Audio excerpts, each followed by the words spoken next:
What is this penciled pedestal note? This moment will work much better if we're 5 meters above the parking lot at the end of the dolly. How do you plan to do that? We can rent a lift for the day and modify the dolly. Right. So I'm thinking the original dolly out is enough. No need to hybrid this and stress the budget. Hybrid shots. Now that's one real advantage of CG filming. But what's a pedestal shot? What's all this dolly business? Today, we'll learn about various camera methods in this episode of DP Spotlight. It's useful to group camera methods according to whether they produce parallax. Parallax is the differential optical flow of objects in the visual field when the observer, in this case the camera, is moving in 3D space. Now, the fact that some camera methods produce no parallax is of great importance to traditional live-action filming. In scenes that rely on fake, static backgrounds, cinematographers can't betray the 2D practical effects they're filming. Filmmakers can preserve the illusion of a matte painting, for instance, by not allowing the camera's position to move in the shot.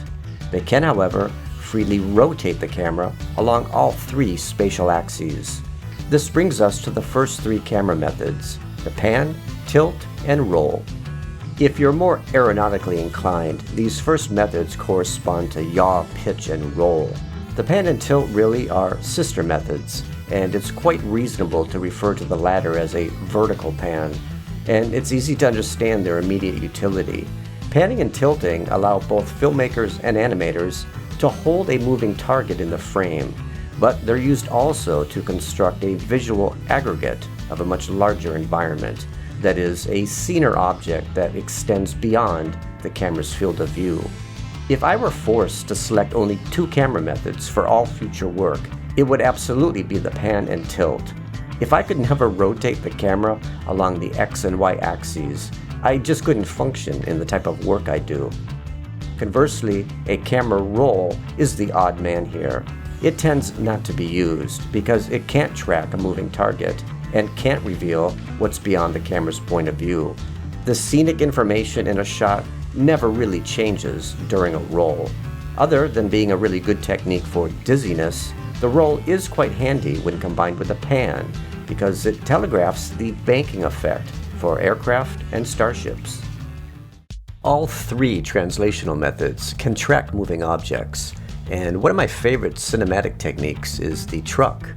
There's a nice example of this in Star Trek: The Motion Picture, where the camera's translation shadows the departing starship.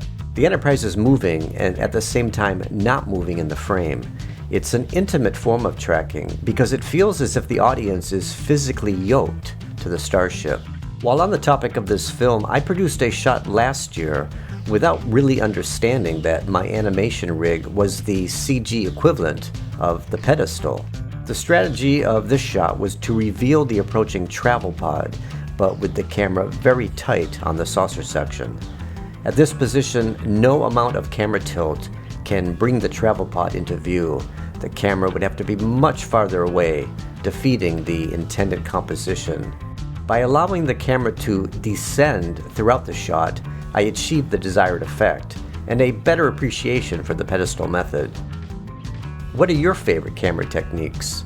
If you're a filmmaker or animator, which methods do you most rely on? Are there any techniques that you almost never use? Let me know in the comments, and be sure to like and subscribe. Until next time, this is Antimatter.